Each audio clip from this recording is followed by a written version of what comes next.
कहानी है आज अमन के बारे में, जो कि भूतों पे कभी यकीन भी नहीं करता था। लेकिन उसने कुछ ऐसा महसूस किया और ऐसा कुछ फील किया कि आज वो भूतों के ऊपर कहानियाँ और उस पर पूरा विश्वास भी करता है। तो अमन के साथ उसकी माता जी, उसकी बहन और उसका एक भाई रहता था। पापा का ट्रांसफ़र कुछ समय पहले ही हुआ था, तो वो दिल्ली में थे। तो अमन के माता, भाई और उसका छोटा भाई, ये सब साथ में रहते थे। और ऐसे ही नॉर्मली वो लोग खाना पीना खा के और सब लोग अपने जो सोने के लिए चले जाते हैं। लेकिन उन्हें नहीं पता था कि आगे कुछ ऐसा होने वाला है जो उनकी ज़िंदगी एकदम बदल के रख देगा। तो जब सब सो रहे होते हैं तो एकदम से मेन गेट से खटखटाने की बहुत तेज़ आवाज़ आने लगती है और अमन की नींद पहले खुल जाती है। अब अमन गेट खोल मतलब देखने जा रहा होता है कि कौन गेट खटखटा रहा है। तभी अमन की मम्मी और उसके भाई की भी आँख खुल जाती है। अब वो दोनों जा ही रहे होते हैं तो एकदम से बाहर से आवाज़ आने लगती है मेन गेट से, जल्दी खोलो, गेट खोलो, गेट खोलो। तो जब वो लोग जाते हैं तो उनके वो पिताजी होते हैं जिनका नाम होता है महेश। तो जैसे ही अमन दरवाज़ा खोलता है वो अपने पिताजी को देख के बहुत ही ज़्यादा डर जाता है, क्योंकि महेश जी बहुत ही ज़्यादा डरे होते हैं और हाफ रहे होते हैं और उनके कपड़े भी फटे होते हैं। कहीं ना कहीं ऐसा देख के उन्हें लगता है कि वो बहुत ही ज़्यादा डरे हुए हैं और कहीं से भाग के आ रहे हैं। और ऐसे ही जब वो लोग पूछते हैं कि आपको क्या हुआ, जब सब उनसे पूछने लगते हैं कि आपको क्या हुआ, तभी वो बेहोश हो जाते हैं। और 4 दिन उनका हॉस्पिटल में इलाज चलता है और उसके बाद वो ठीक हो जाते हैं। और जब उनसे पूछा जाता है तब वो बताते हैं असली सच जो उनके साथ उस रात हुआ था। तो महेश जी अपनी पिछली बात बताने लगते हैं। तो वो बताते हैं कि वो ऑफिस में काम कर रहे थे, उन्हें पता ही नहीं चला कि कब 11 बज गया। तो जब 11 बजा तो महेश जी अपने मतलब अपार्टमेंट जाने लगे, जिसकी डिस्टेंस यहाँ मतलब उनके ऑफिस से करीबन 5 से 6 किलोमीटर की है। और उनने सोचा कि हम एक शॉर्टकट लेते हैं जो कि था एक दिल्ली कैंट रोड, जहाँ से वो थोड़ा जल्दी पहुँच जाएंगे। तो वो उसी रूट से निकल जाते हैं अपनी बाइक लेके। तो जब वो चल रहे होते हैं तो उन्हें कुछ अजीब सा लग रहा होता है, क्योंकि बहुत सुनसान रोड होती है, ना कोई गाड़ी, ना कुछ ट्रक, ना बस, ना कुछ भी नहीं। तो जब वो चला रहे होते तो उन्हें एक बाइक दिखती है जिसमें एक लेडीज़ बैठी होती पीछे साड़ी पहने हुए, जिसका पल्लू जो होता है वो थोड़ा हवा में उड़ रहा होता है। तो जो महेश जी होते हैं उन्हें लगता है कि मैं उन्हें बता देता हूँ, क्योंकि वो पल्लू जो था वो टायर में लग जाता तो वो गिर भी सकती थी। तो वो अपनी बाइक आगे ले जाते हैं और जो बाइक वाला होता है उसके पीछे लेडीज़ जो बैठी होती है उनसे कहते हैं कि आप अपना पल्लू थोड़ा संभाल लीजिए, लटक जाएगा, मतलब अटक जाएगा टायर से, तो आप गिर सकती हैं।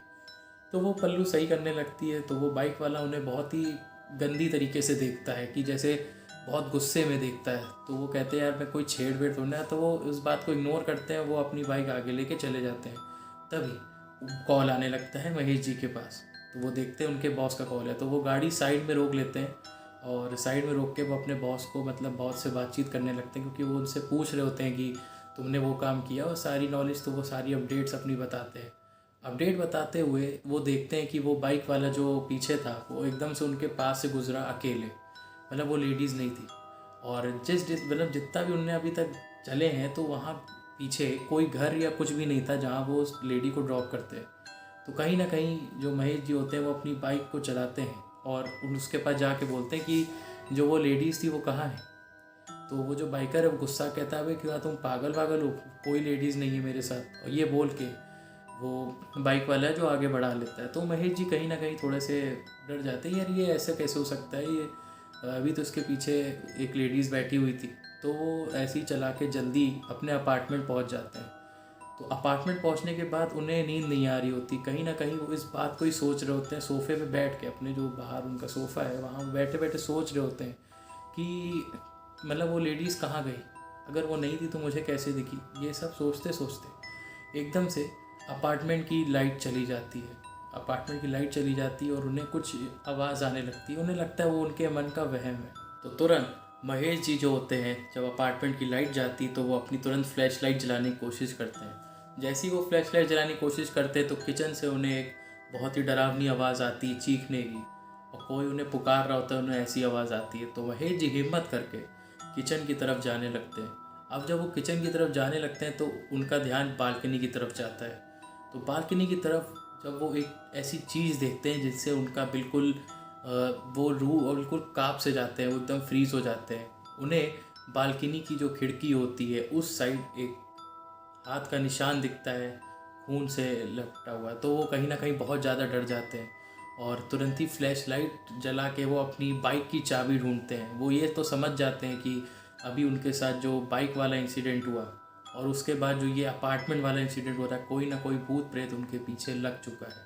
और डर के मारे वो तुरंत ही अपने घर की तरफ भागने की कोशिश करते हैं, बाइक की चाबी लेते हैं और बारिश बहुत तेज़ हो रही होती, वो किसी चीज़ के बारे में भी नहीं सोचते हैं और तुरंत अपनी बाइक की चाबी लेके वो तुरंत अपनी बाइक पे बैठ के जो उनका अपार्टमेंट है वहाँ से घर की जो लोकेशन है वो करीबन 30 किलोमीटर है, वो तुरंत बाइक लेके निकल जाते हैं और बाइक को अब फुल स्पीड में चलाते क्योंकि बिल्कुल सन्नाटी रोड होती है उस समय, कोई गाड़ी कोई कुछ नहीं।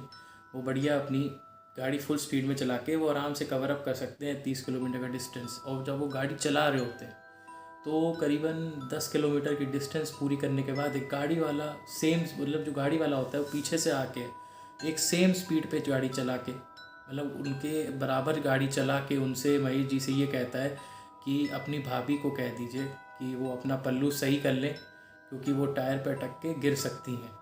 तो महेश जी एकदम से बहुत ज़्यादा डर जाते हैं और जैसे ही वो पीछे देखते हैं तो उन्हें एक लेडीज़ दिखती हैं पीछे। तो वो इतना शॉक हो जाते हैं कि वो बाइक का जो बैलेंस होता है वो उनका पूरी तरीके से बैलेंस खो जाता है, वो गिर जाते हैं और गिर के जैसे ही वो गिरते हैं फुल स्पीड में उनकी गाड़ी स्पीड में होती है तो वो गिर के आगे गिर जाते हैं, बाइक उनकी पीछे हो जाती है। वो कहीं ना कहीं डर और गिरने से वो बेहोश हो जाते हैं, लेकिन वो ऐसे एक अनकॉन्शियस उसमें होते हैं कि उनकी आंखें हल्की खुली रहती हैं। तो उन्हें लगता है कि बहुत सारे लोग उनके अगल बगल खड़े हैं, तो उनके सांस में सांस आती है कि चलो लोग तो आए। तो वो जैसे ही कोशिश करते हैं खड़े होने की तो वो देखते हैं कि वो उनके मन का वहम था, ऐसा कुछ भी नहीं है, कोई भी उनके अगल बगल नहीं खड़ा है। लेकिन जब उनका ध्यान बाइक की तरफ जाता है तो वो एकदम ही डर जाते हैं। क्यों? क्योंकि उस बाइक के पीछे ही जो बाइक गिरी हुई है उसके पीछे लेडीज़ खड़ी होकर उन्हें देख रही है। अब वो बहुत ज़्यादा डर जाते हैं और वो फैसला ये करते हैं कि उनके जो घर की डिस्टेंस है वो सिर्फ 5 किलोमीटर है। तो 5 किलोमीटर की डिस्टेंस वो अपनी पैदल दौड़ के वो कवर करते हैं। वो दौड़ने लग जाते हैं बिना पीछे देखे, वो बहुत दौड़ने लगते हैं और सीधा जैसे ही वो घर भी पहुंच जाते हैं और घर पहुंच के वो तेज़ी से गेट खटखटाने लगते हैं। तो गेट खटखटाने के बाद महेश जी अपने घर पहुंच जाते हैं। लेकिन जब वो घर पहुंच जाते हैं, हॉस्पिटल जाते हैं, 4 दिन उनका ट्रीटमेंट चलता है और फिर वो सही भी हो जाते हैं, बातचीत करने लग जाते हैं। तो उनके घर वाले पंडित से पूजा भी करवाते हैं, लेकिन उससे कोई फ़र्क नहीं पड़ता। महेश जी को आज भी वैसे ही ख्याल आ रहा है, वो आज भी हॉस्पिटल में। और जो अमन है वो हमसे अभी तक अपडेट शेयर कर रहा है और उसने अभी हम लोग को यही अपडेट दी है कि उनका अभी भी ट्रीटमेंट चल रहा है। कहीं ना कहीं भूत प्रेत जो है वो उनके आज भी पीछे है, उन्हें आज भी बहुत बुरे बुरे ख्याल आते हैं और आज भी उन्हें कहीं ना कहीं महसूस होता है कि वो भूत उन्हीं के साथ है।